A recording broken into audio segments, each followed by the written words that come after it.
Welcome to Learning English, a daily 30-minute program from the Voice of America. I'm Jonathan Evans. And I'm Ashley Thompson. This program is aimed at English learners, so we speak a little slower and we use words and phrases especially written for people learning English.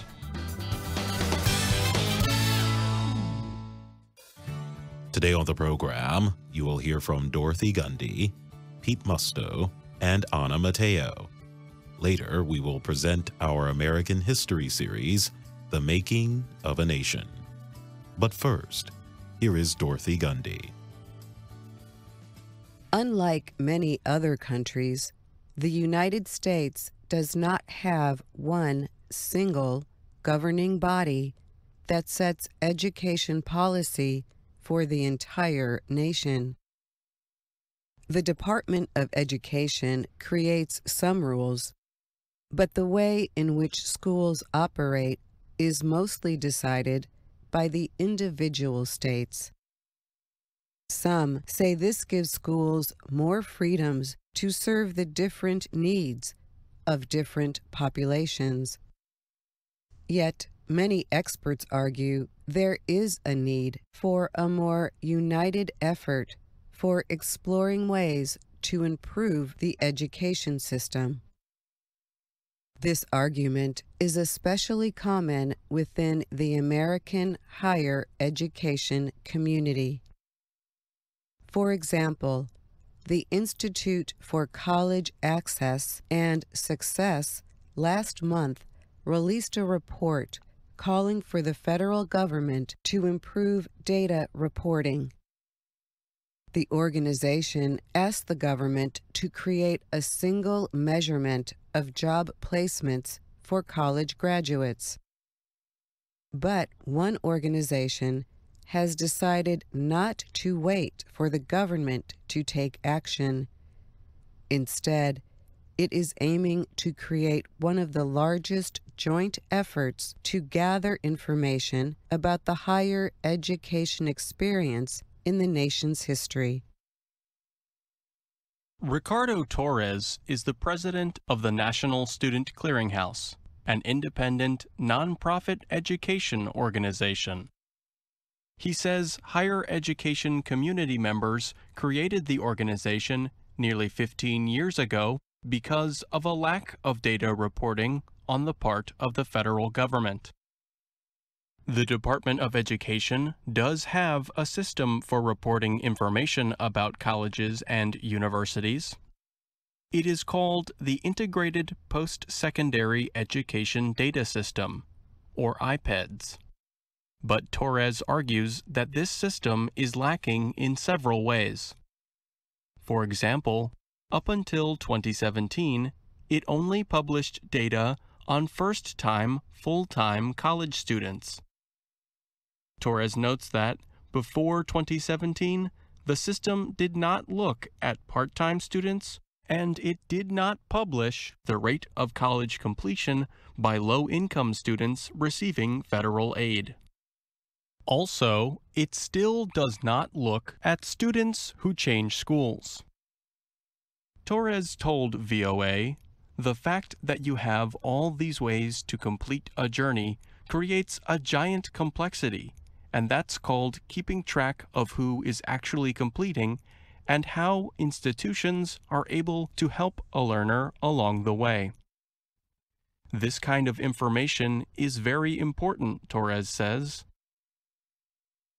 It can affect how soon college students must begin paying back their student loans. And it greatly affects an institution's understanding of how well it is serving its students. The National Student Clearinghouse has worked with over 3,600 institutions to gather and share this kind of data.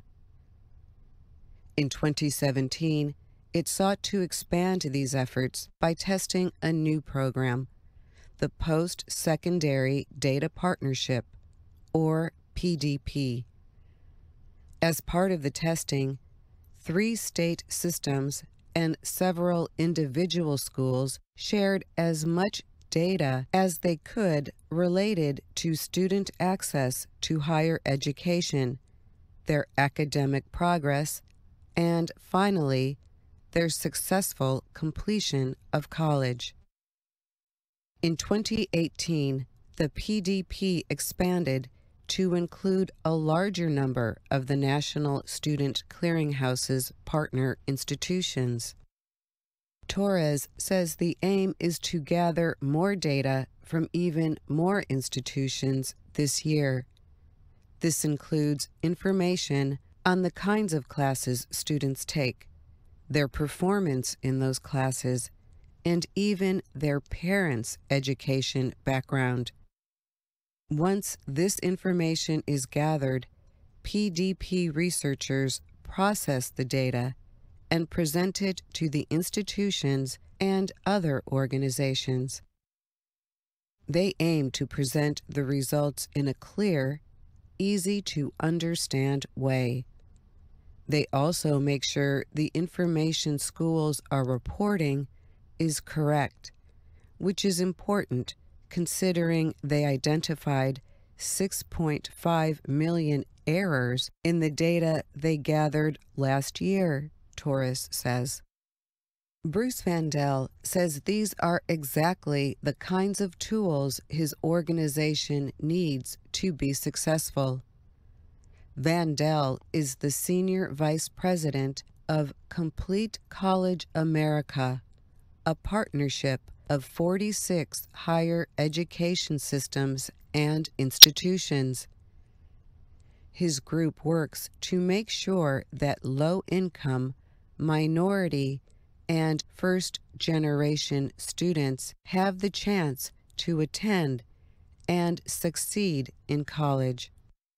Vandell calls the PDP the most centrally organized data collection effort yet.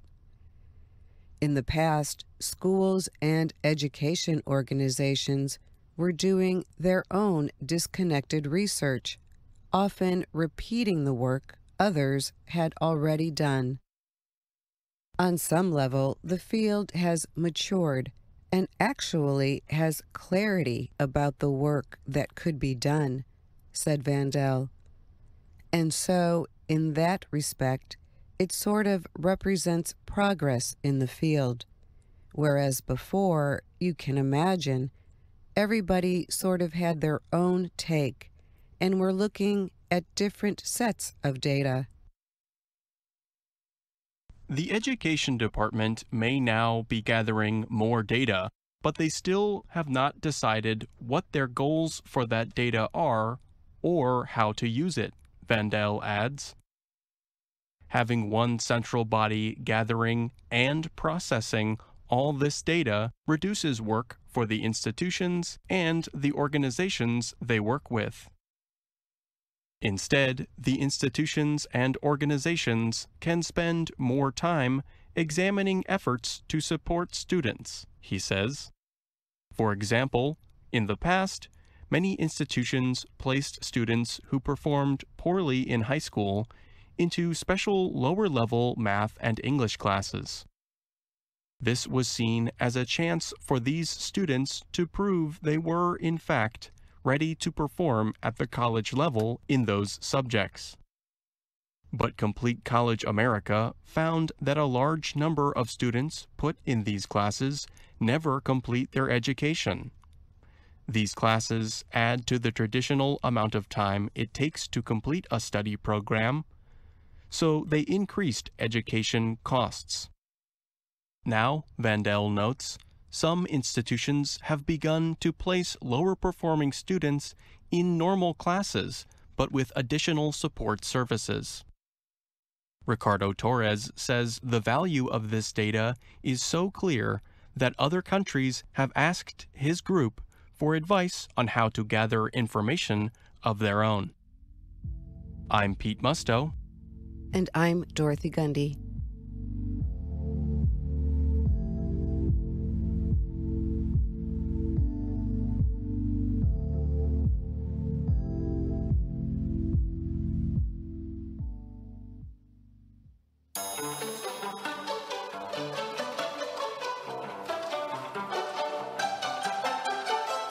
Now, the VOA Learning English program, Words and Their Stories. Okay, who here has never made a mistake? The answer is, of course, no one. Mistakes are not just a fact of life. They are an important part of the learning process. However, regretting our mistakes day in and day out is not healthy. We need to learn from them and then move on. But do not take my word for it. One of America's most famous and influential writers and thinkers, Ralph Waldo Emerson, said it much better than I can. Before we hear his famous statement, let's talk about some words he used in it. When Emerson says blunders and absurdities, he simply means mistakes. To do something filled with peaceful feelings is to do something serenely. However, to be encumbered is the opposite. This means to be heavy and loaded down with things. To Emerson, those things are past mistakes, or as he calls them, your old nonsense. Now here's Brian Lynn reading Ralph Waldo Emerson's famous quote. Finish each day and be done with it. You have done what you could. Some blunders and absurdities no doubt crept in. Forget them as soon as you can. Tomorrow is a new day. You shall begin it serenely and with too high a spirit to be encumbered with your old nonsense. To this day, many people use this quote to remind themselves not to dwell in the past. When we dwell on something, we think about it constantly. It becomes a distraction and keeps us from moving forward. Now, this famous quote is useful, but it is a bit long. Perhaps you would rather use a shorter, food-related idiom to help you move on and forget your past mistakes. In that case, you can say, "Don't cry over spilt milk."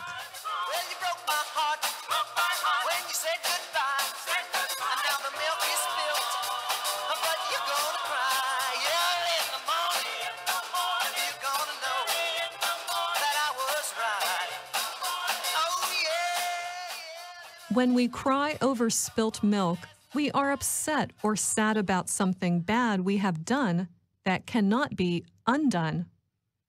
This is another way of saying, what's done is done. You cannot change the past, so stop thinking about it. If you spill milk, you cannot gather it back up and put it back in the container. We usually use the expression this way. There's no use crying over spilled milk. Spilled or spilt are both okay. Some say this expression was first used in the mid-1600s in England. Back then, the expression was, "No weeping for shed milk." If old quotes and food expressions are still not working for you, there are other ways to state this idea. Let's say past regrets continue to trouble your boss. You can use a word we heard earlier, dwell. You might tell your boss, "Don't dwell on the past. You cannot change it, so why worry about it? You must move on and look toward the future." This is all very polite, and the word dwell works well here, as it is somewhat formal. It's good for a pep talk with your boss. But what if one of your close friends is having the same kind of problem? What if this friend has been stuck in the past for far too long? They need a very different type of pep talk. It may be time for you to tell your friend, Get over it. Now, this could sound rude. After all, it is a wake-up call, a warning to change for the better. And those can be hard for people to hear and accept. But if someone has been crying over spilt milk for months or even years, a wake-up call is necessary. And that's the end of this Words and Their Stories. Until next time, I'm Anna Mateo. You cry over spilt milk. You keep your tears in a jar. You think the world is gonna end tomorrow. Ain't it beautiful how different we are?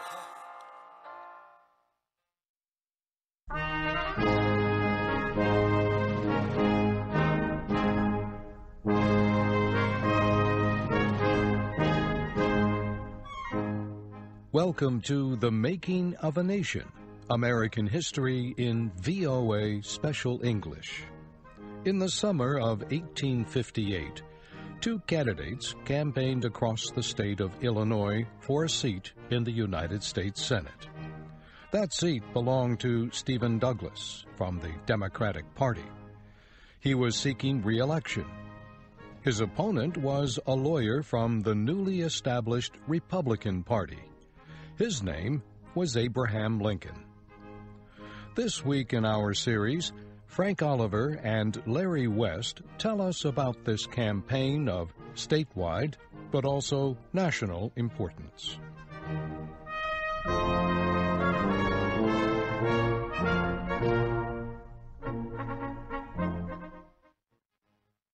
Abraham Lincoln proposed that he and Stephen Douglas hold several debates.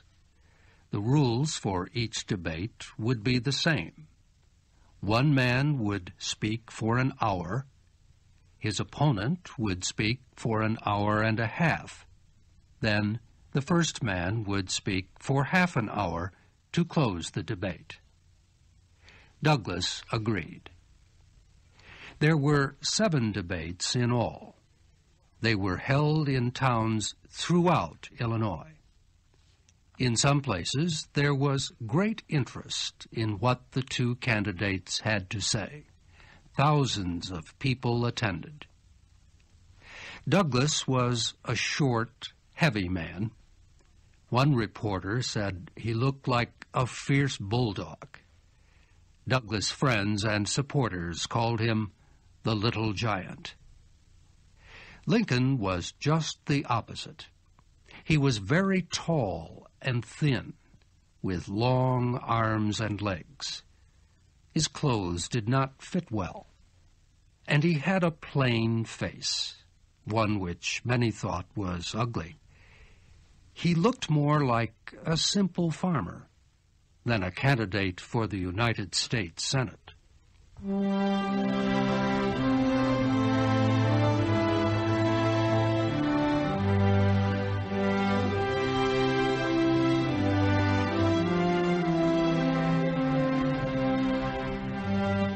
The Lincoln-Douglas debates covered party politics and the future of the nation. But everything the two men discussed was tied to one issue: slavery. Douglas spoke first at the first debate. He questioned a statement made in one of Lincoln's campaign speeches.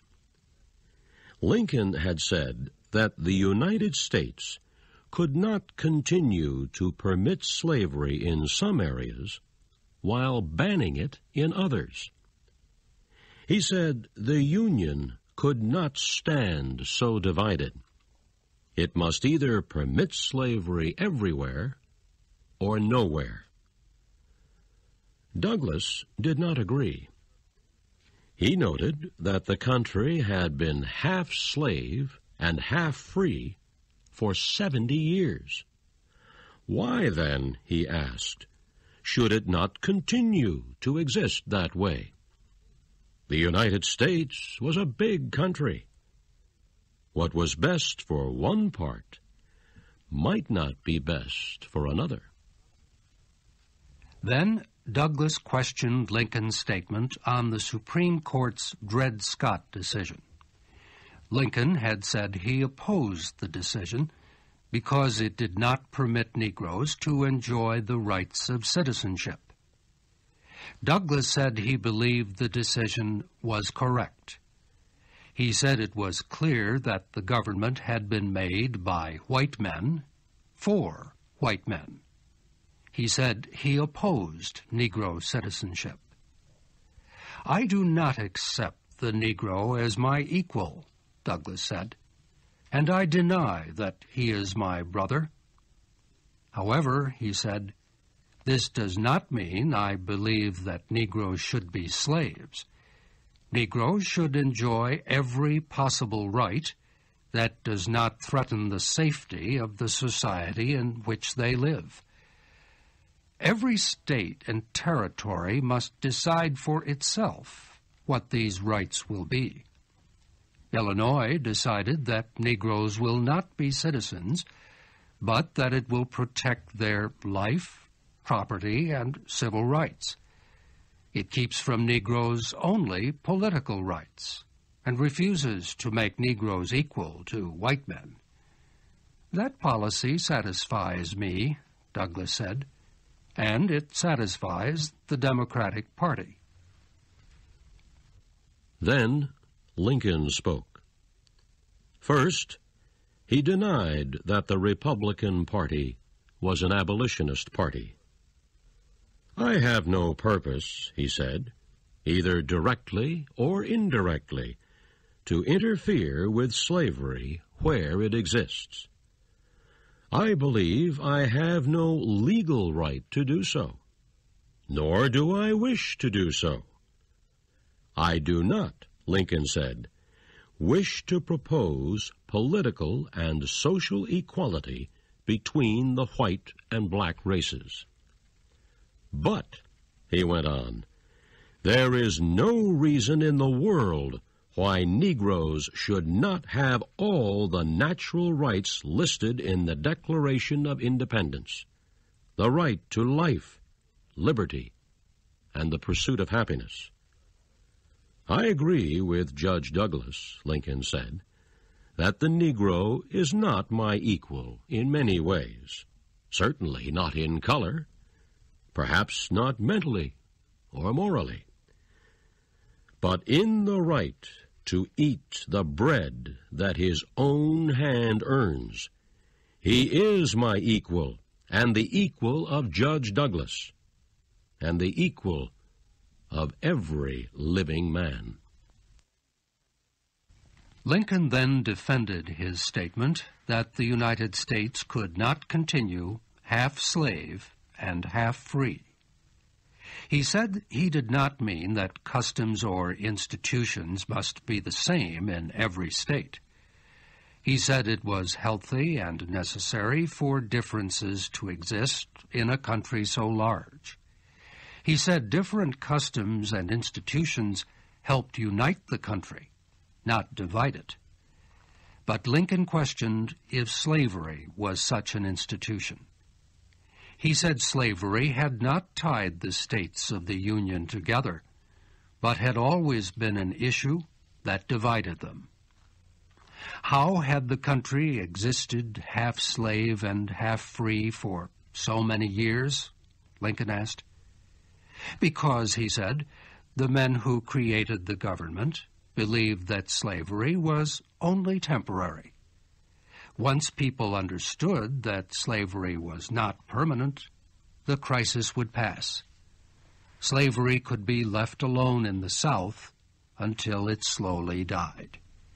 That way, Lincoln said, would be best for both the white and black races.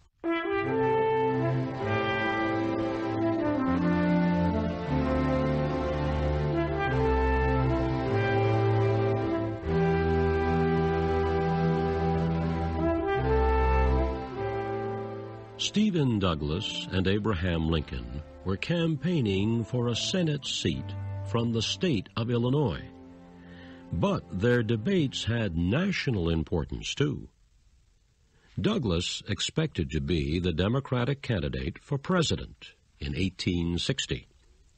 His statements could win or lose him support for that contest. Whenever possible, he tried to show that he was a man of the people, like Lincoln. He tried to show that his Democratic Party was a national party, while the Republican Party was a party only of the North. And he tried to show that Lincoln's policies would lead to civil war. Lincoln, for his part, may have looked like a simple farmer, but he was a very smart lawyer and politician. He asked questions which he knew would cause trouble for Douglas. He wanted to create a split between Douglas and his supporters in the South. Lincoln also wanted to keep alive the debate over slavery. That, he said, is the real issue. That is the issue that will continue in this country when these poor tongues of Judge Douglas and myself are silent. It is the eternal struggle between right and wrong.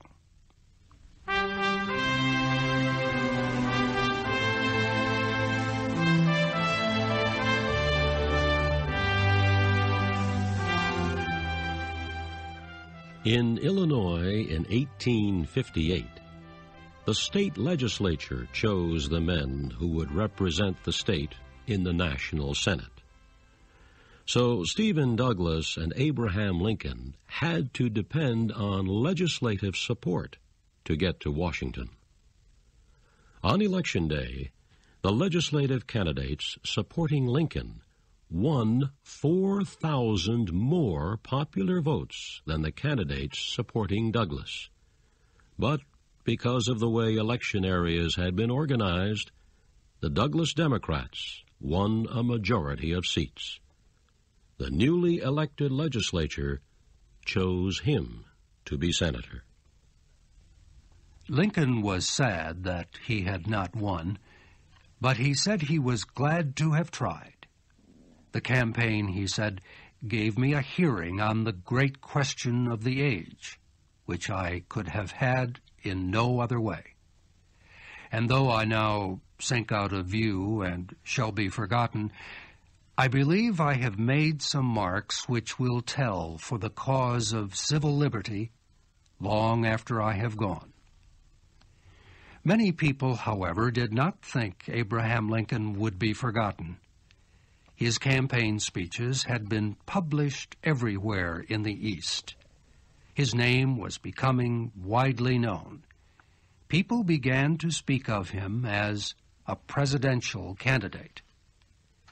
To win the presidential election of 1860, the Republican Party had decided it needed a man of the people.